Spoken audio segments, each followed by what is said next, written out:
Guys, may udto sa inyo. Mag alas 12 na kasi. Nagsugba na punta ni aning eggplant. Ayan guys. At saka tilapia for lunch ito guys. Yan. Paluto na siya guys. Paluto na. Ito guys, inihaw ko siya na walang kaliskis.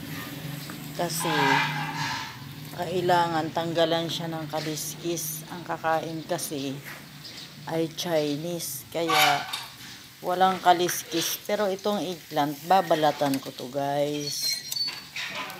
Kasi may kaliskis pa siya guys. Oh.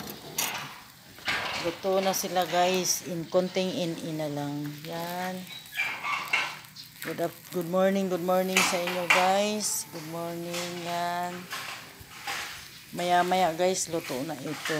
Kayo, sa inyo dyan mga kasisi ko. Mga kaludes, mga idol.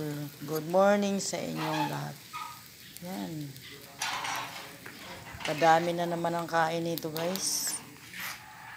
Inihaw na tilapia at saka eggplant. Yan.